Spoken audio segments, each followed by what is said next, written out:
Orgasmic enlightenment, where the sexual and spiritual come together. I'm Kim Anami, and I'm a holistic sex and relationship coach and a vaginal weightlifter.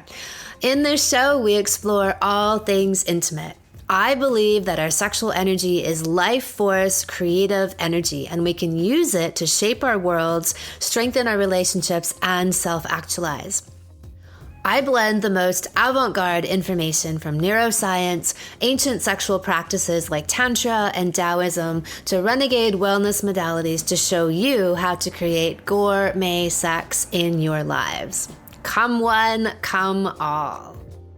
This recording is a replay of an Instagram live I did this week covering a hot topic and an angle of a hot topic that no one ever talks about. Hello, everybody, and welcome to a very intriguing topic, one that I love to talk about, which is called, Why Are You Begging an Old Man for Your Reproductive Rights? And this topic comes to the forefront every few years. Everybody gets their panties all in a twist, and they're like, oh, the old man won't let me use my uterus. Or they're like screaming and having these full-on temper tantrums, yelling, smashing things, screaming at the top of their lungs, crying, the old man won't let me use my uterus. You old man, please, Mr. Old Man, please can I use my own uterus? And that always just floors me, right? Like, especially coming from people who consider themselves to be feminists or women's rights activists, and yet they have no rights because they've apparently given them all away. And so they're going to these rando strangers, like some 78-year-old man, and being like, please, can I use my uterus? Because I don't know what to do if you don't tell me what to do. It's just ludicrous, right? Absolutely ludicrous. So the point I'm making here is that all these women who are so upset that they've lost something, they've actually given it away, right? Whatever reproductive power, whatever knowledge or sovereignty that they could have, and actually innately do have, it's their birthright as a woman, they've given this knowledge away. They've outsourced this power, and they seem to think that they don't have any and they need to get it from somebody else who will give it to them. So I get it, because there is a very definitive and clear agenda to strip women of this knowledge and make them think that they don't know anything about their own bodies, right? And this happens primarily through the allopathic medical system, where doctors, it's kind of like the parallel between many modern religions, where there's a priest in a white robe, and they are your intermediary between you and God. And in the medical system, you have actually they're treated rather like priests. You have a doctor priest who's in their white robe, and they apparently are the intermediary between you and your own body. And you, silly little girl, you just couldn't possibly know how to learn how to use or live in your own body without their help.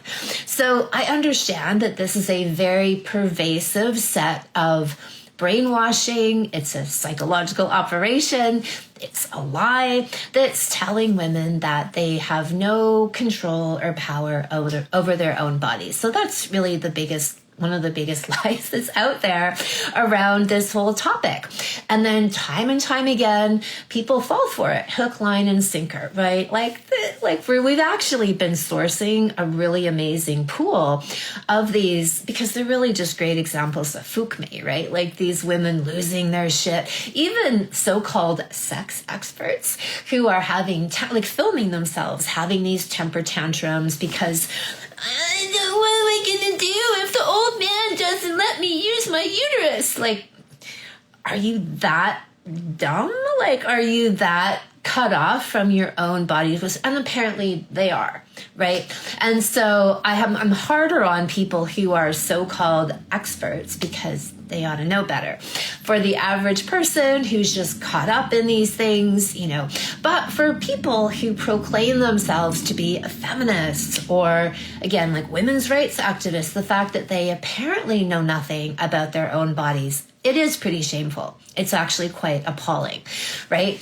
And so to dig a little bit deeper, obviously, I'm talking about women's reproductive issues in general, but in particular today about the abortion topic, right? And so sometimes I like to pull up some statistics about abortion because one of the, a lot of the things that come up that people argue for is like the notion of, okay, let's say a woman was raped and she would like to go get an abortion, blah, blah, blah. Well, the stats on women who, and I've got this here, who've been raped, who get abortions are 0.15%.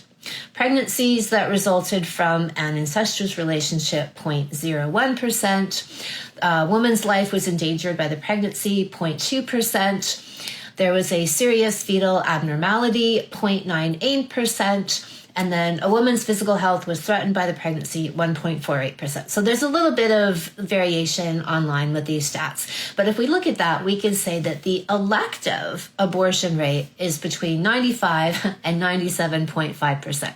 So the majority of women use abortion as a type of birth control. So, and then these days people get really into it and they brag or really kind of flaunt their casual reasons for getting an abortion. So my skin in this game is like, okay, why are that many people apparently unaware of how they get pregnant? If, let's say, 98% of women, which is like nearly all women, seem to have no idea how they make a baby in their own body because they have to then go get that baby taken out, or whatever we want to call it, do they not know that sex makes babies? Okay, maybe they kind of know, but again, there's a lot of like deliberate misinformation out there about even that, right? So the reality is that women can only get pregnant for 6 days out of every month or within a cycle. So if women knew what those days were, then they would be able to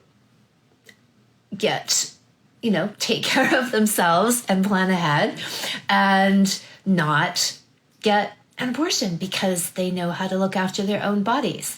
So my work in Anami land, all of my teaching is about taking radical responsibility for our own health, our own sexual reproductive sovereignty, and making choices based on that. And that is living an empowered lifestyle. And so if you are living like that, the whims and the choices and the decisions of a bunch of old randos means nothing to you. Absolutely fucking nothing, because you know your own body, you are in control of your own body, and these decisions are neither here nor there for you, right? They don't affect you because you are taking control of your own self and your own body and your own life. And so and again, I see, more in my world, in this holistic healing world where we look at radical responsibility. How do I take exquisite care of myself? How do I take responsibility for my own choices? That is a way of life. But in the allopathic world, it's not, right? You're discouraged from having any kind of self or body awareness. You are encouraged to outsource that. And that happens in every element of the sexual journey of a woman's life, right? From puberty, a woman isn't a girl. Burgeoning woman is put on the birth control pill as either an acne treatment, a difficult period treatment, or just because she's now at the age where she can be sexually active. So we'll put her on, and if you all know this, the hormonal birth control pill, whatever, is a group 1 carcinogen, even according to the WHO, which is a seriously compromised organization. I usually refer to them as the WHO-RE. even they say it's a group 1 carcinogen. So I have no clue why doctors are still going out there and telling women that they should go on the pill. So women, okay, that's stage 1, right? Women are put on this. So that messes with their whole hormonal flow, their reproductive self-knowledge. They have a complete disconnect from their bodily cycles. And then they try to get pregnant. They often can't because they've been hormonally medicated for so many years. They do IVF. They go through the hell of that struggle. And then when they reach pre-menopause, even they're encouraged to go on more hormones if they've ever even been off them, very briefly, maybe to have a baby or two. Then they go on more hormones because somehow a woman's body is so incredibly broken and stupid, like nature apparently designed it this way, that she's going to need to have more medication for the rest of her entire life because that's just how it is. And then if we even then break down the whole pregnancy, birth cycle, that's even removed from women, right? Where they're encouraged that they have to be under the care of a doctor, often a male doctor, who is going to tell them what's happening in their own body, right? The entire system is about telling women what's happening in their own bodies rather than women having any sense of what's happening in their own bodies. So women are being indoctrinated. They're being trained to give away this power every single step of the way, right? And then in my world, that is the complete opposite, where I'm encouraging people to take back that power, to learn to read the signs of their own bodies and to live that, for the rest of their lives. Like, I don't see doctors, I don't see OBGYNs, I don't get pap smears, and I won't. And, I could say that if let's just say I had a gynecological issue, I could say that the last person I would ever go and see is an OBGYN, but actually that's not even true. I simply wouldn't go to one, ever. Right? So to each their own, and I fully understand that everybody is in a different place on their journey, and that, there was a time when I did those things, right? I don't anymore, and I haven't for over a decade, probably even 15 years. I don't participate in that system. And I'll explain more about that because I want to talk about, okay, what does sexual self-sovereignty look like then if the opposite is what's generally perpetuated? And I want to be really clear, and this is a quote that I love to bring up, that this has been a systematic effort. Yes, of course, and there's always the organ removal option, right? Not just giving women hormones and medicating them ad infinitum, but taking out organs and then repurposing those organs and selling them for their tissue. That's what also happens to aborted fetuses. They get repurposed, they get hacked up, the different organs get harvested and sold on the market. So, there's that element to it. But the whole OBGYN industry, where these things used to be the Rachel, I love you.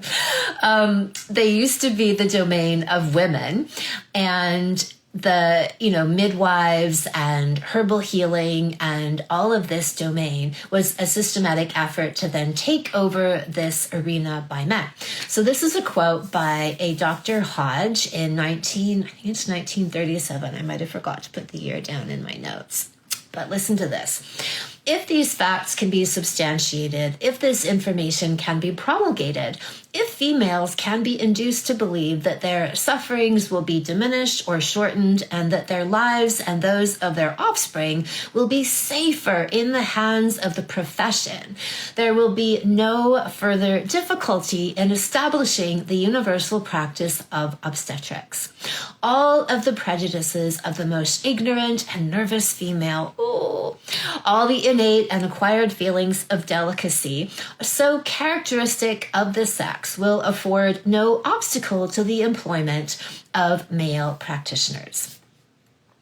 So this is what we're up against. And, over the year, because I haven't participated in this system and when I did a salon called, it's one of my library of salons called Sexy Mama, Holistic Pregnancy and Ecstatic Birth.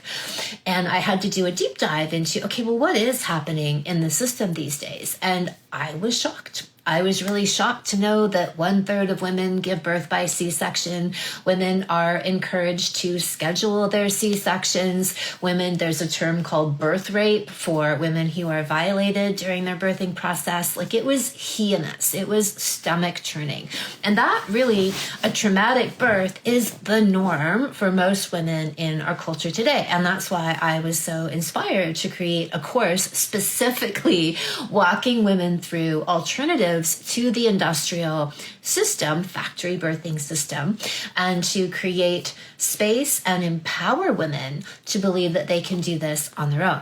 So I actually just interviewed a woman today, a well-fucked all-star for the podcast, and we were talking about a different topic about her squirting adventures all over the house. and she talked about how she's now come to this place. She's had 2 children already, and for her 3rd child, she wants to have a total free birth, a total free pregnancy. And so if you're not familiar with that term, free birthing, and I've got a bunch of different podcast episodes on it.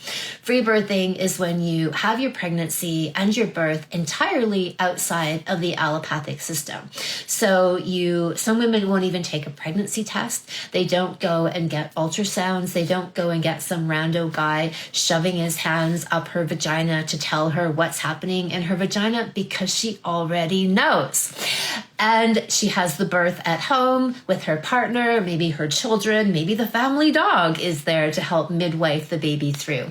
And then has what birth is supposed to be, which is the most empowering, self-realizing experience of a woman's life. And that experience is robbed of women when they go through a traumatic hospital birth where they're hooked up to IVs and machines and devices, and they are electrocuted and irradiated throughout their entire birth, and often surgically intervened with, because being in a hospital would stress any woman out and create.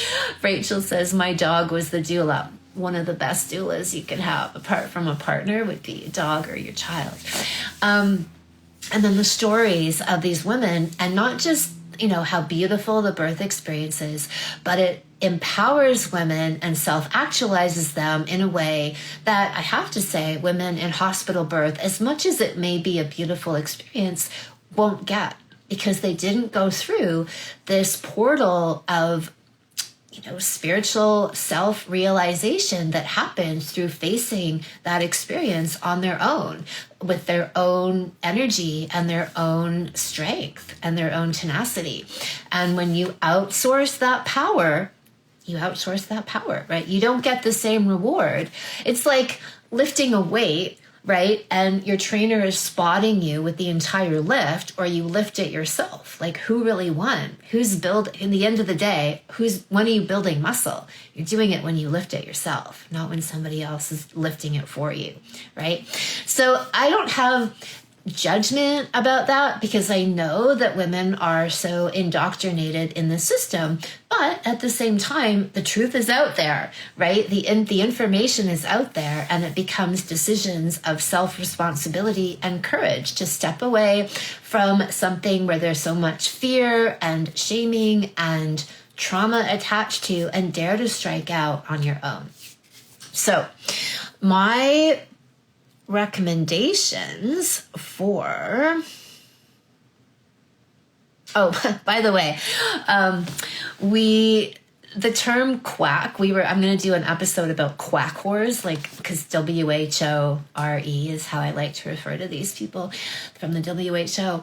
But quack, the term quack, you know how they like to use it these days to talk about natural medicine? It actually comes from the allopathic system, where not that long ago, we had allopathic doctors who one of their main treatment modalities was to give their patients a cup of liquid mercury to drink. So they would drink the mercury, and it would make them batshit crazy. So these doctors were then called quacks, because they were so stupid and damaging their patients irrevocably.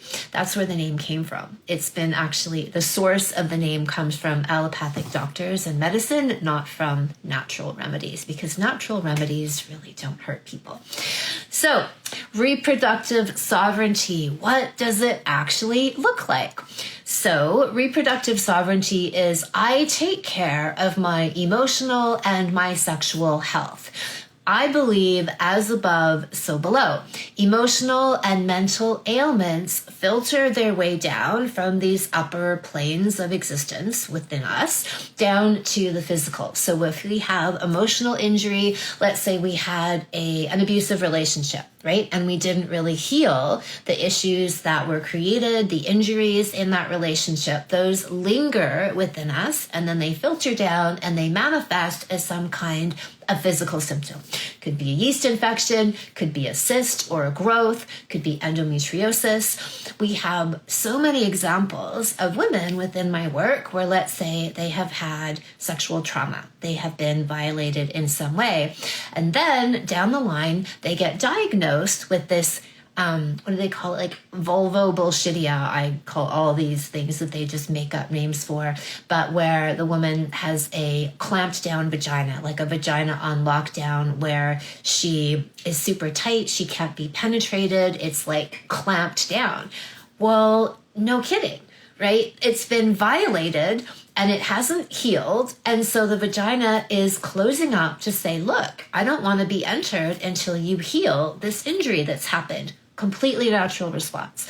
But in the allopathic world, that's like, well, we need to pry your vagina open, or maybe you should take some antidepressants, that might help. Like complete lunacy, right? Quackery, really. Because they don't get to the root cause. They have no idea what the root cause is. And even if they were aware of that in a woman's history, they wouldn't connect that as being related, as a cause and effect. But I would, because I've seen it over and over and over again. And then I've also seen when the woman heals the source, the root cause, that these physical issues evaporate, just evaporate.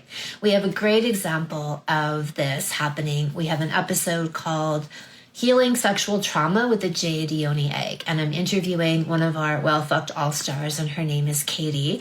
And she had this exact scenario where she had sexual abuse from her childhood, trauma, and she began working with the Jade Egg, working in my vaginal Kung Fu program, and gradually healed and alchemized this whole insult that happened to her system.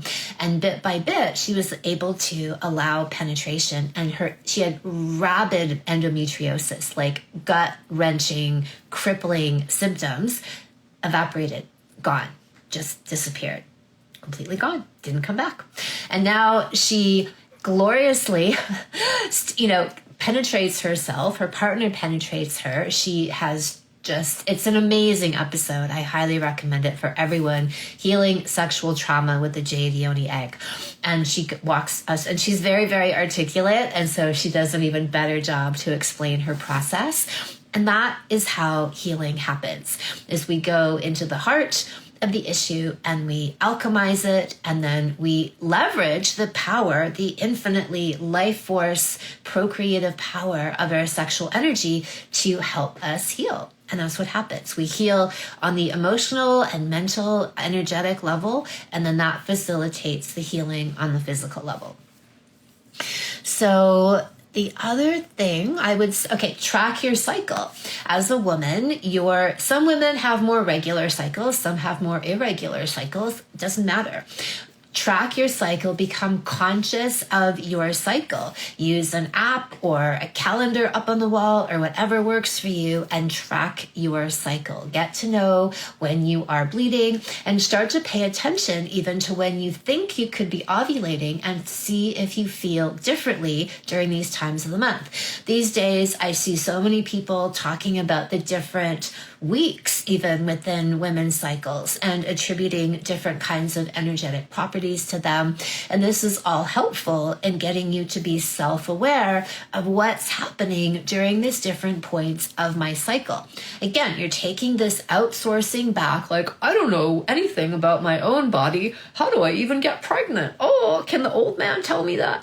And bringing it back to you and your own self-awareness and living from that place. then you don't need a birth control pill. You don't need hormones. You don't need surgery to practice effective birth control. You just need to pay attention to your own body. Did you know that your own body will give you the signals of fertility? Just like every other female in the animal kingdom, there are visible signs of estrus, right? You cannot miss it. If you've ever had a pet, how do you know when your pet's in heat? Is it not obvious to you? Women, maybe not, aren't like shoving that ass all up in the air, but maybe they are. Some women probably are. And they're able to pay attention. And the more you put your focus on it, the easier it will get. The more obvious it will be to you of what's happening during different times of the month. And then you have signs that show you exactly when you ovulate. So the fertility awareness method is 99% effective as a method of birth control. It is the most effective method of birth control on the planet. So why are you not told about it? Why does your doctor, why does your OBGYN not tell you about it? It's free. It's free, and you can do it yourself, and you will never need another pill, another device, another surgery in your entire life, and it does not take much to learn. The thing is, women get so scared again and so indoctrinated to believe that this is so hard, it's so impossible, how would I ever be able to read my own body? And look, fair enough, women may be so numb and so disconnected that it could feel impossible to start with. It could feel like this huge far off goal that you're so numbed out. And so many women come into my work with fully numbed out vaginas, numbed out reproductive organs, especially if they are housing years or even decades of trauma that they've never healed, right? Then they're going to be numb. They're going to be so disconnected and cut off that women literally will get these organs cut off and cut out of them. How does that happen? It happens because you are that disconnected. Right? That's where it comes from. And then you're easy pickets for these people, like the allopathic people who will be like, whoa, you just need to take your uterus out. You don't need it anyway, right? You've had a baby or two. Look, no periods. It's like, oh, okay, like I can imagine the sales pitch that they give women, right? For their organ harvesting, organ trafficking operation, whatever it is that they do with this giant pile of harvested internal organs sitting in the corner of their office or whatever happens before they sell them, on the market. So that is like learning how to do that for yourself, right? And then enlisting your partner in that. The beautiful thing about fertility awareness is that it's a partner method, right? You and your partner can do this together. It's not like you take a pill and give yourself all of these other reproductive ailments. You are actually going to be working on this together in tandem and paying attention to your cycles and the signs that your body has to give, reading those, and then you are not ever at the mercy of a doctor, of an old man, of like any other system that's telling you that you may or may not have rights. I seriously don't give a fuck. It means nothing to me because my body is completely outside of that system, and so too can yours be. So I guess the other thing that goes into Rachel is absolutely savage, and I am here for it. Your own sexual intelligence quotient is part of this, your sexual IQ. So learning everything that there is to learn. I've already talked about the importance of learning and knowing your reproductive cycle, your menstrual cycle, your signs of fertility so that you can practice conscious conception and conscious contraception, right? That is absolutely vital. And then overall, everything about your orgasms, your libido, your lubrication, the heart and the essence of my work is that everything can be healed. Every woman, the Anami guarantee is that every woman is multi-orgasmic, has a high libido, can lubricate naturally, can ejaculate across the room, can have cervical orgasms, G-spot orgasms, and can shoot ping pong balls with her vagina. The normal, healthy baseline for all vaginas is to be able to shoot ping pong balls. Yes, it's not just a novelty thing that they do in Thailand. That is the norm for all vaginas. What is not normal, but has been normalized, is women with urinary incontinence, women with their organs literally falling out. That's considered to be more normal in our culture than a ping pong ball, beer bottle opening vagina, which is something we all ought to aspire to. Look, if you don't drink beer, I don't drink beer, but ping pong balls, lifting chandeliers, as I do, these kinds of things are very noble pursuits, and I would say the stuff of life for all vaginas. So that's the Anami guarantee. Every woman can, and if you aren't there yet, then there is likely some pileup of blockages, of beliefs, even this belief that we're talking about today, that some man or group of people outside of you has power over your reproductive sovereignty. Because they don't, unless you give it to them, unless you believe that they do. So my message is for everyone to take that back, educate yourselves, educate your partners, and spend time. Like, if I was to overhaul, let's say, the sexual education system, it would be in teaching all of these things and teaching the awareness, largely of fertility. Like what happens in sex education in schools, right? Like I remember for me, it was basically sex will kill you because AIDS, and sex will get you pregnant because apparently you can get pregnant anytime, anywhere, right?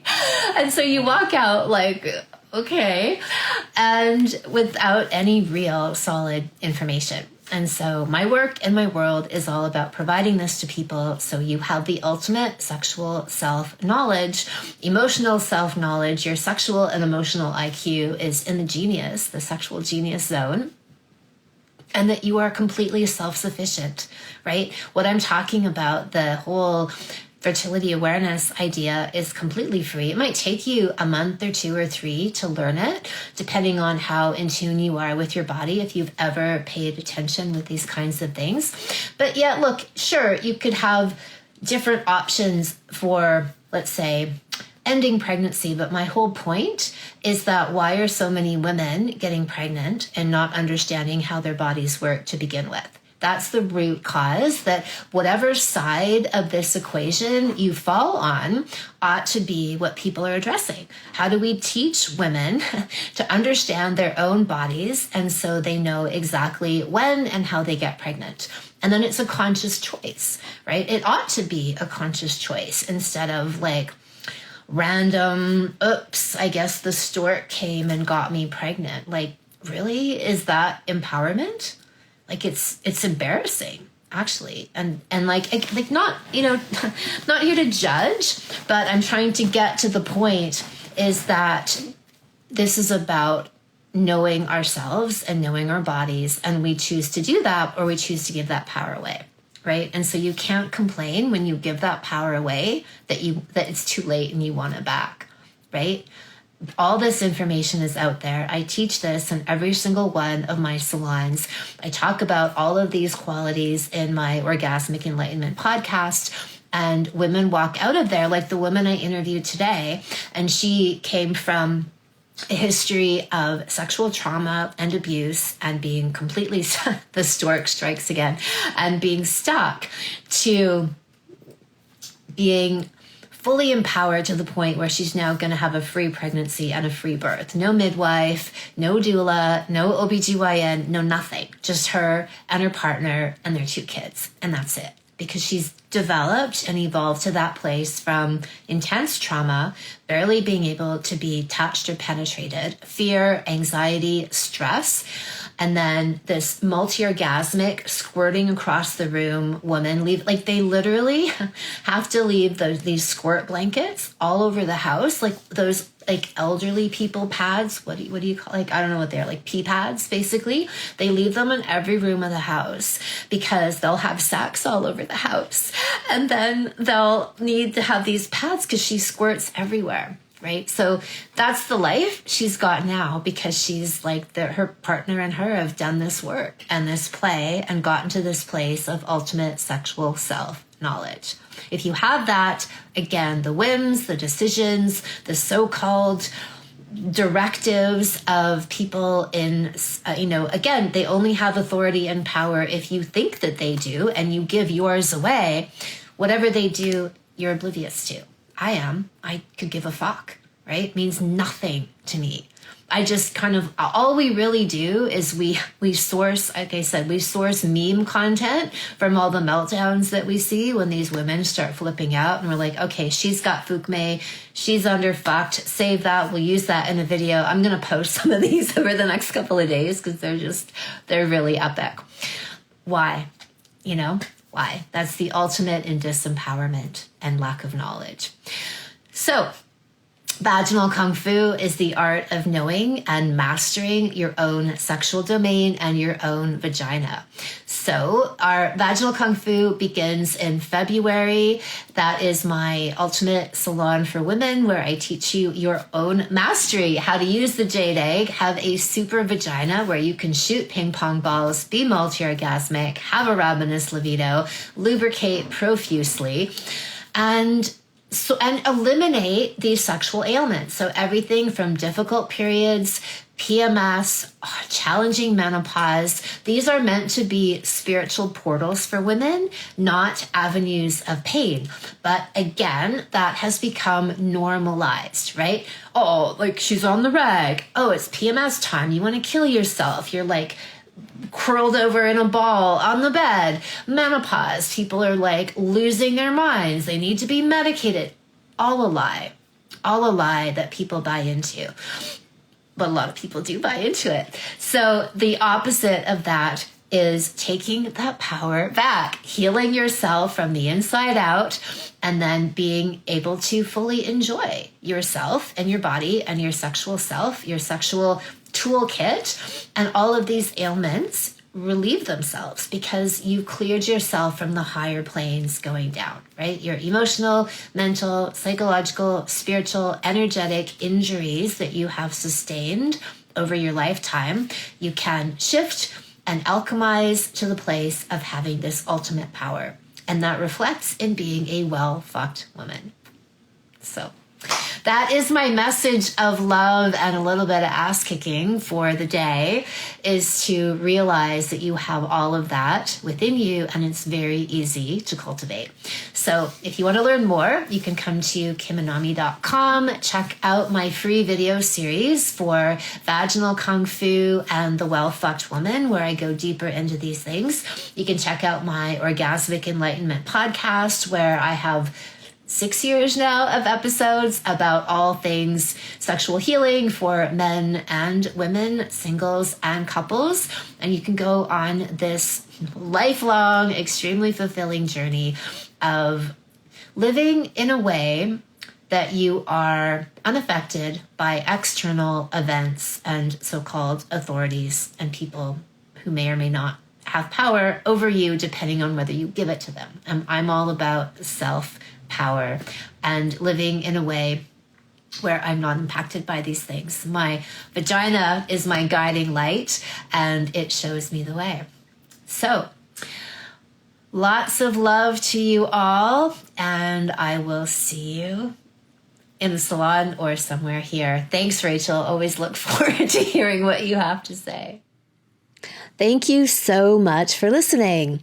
Subscribe to the podcast, leave a review, and send somebody else the gift of a multi-orgasmic and transformational love life by sharing this episode with them. If you'd like to go deeper into all things orgasms, sign up for my free Orgasmopedia series, where you'll learn about 9 different types of orgasms everyone can have. Go to kimanami.com and you'll see the sign up there. Come one, come all.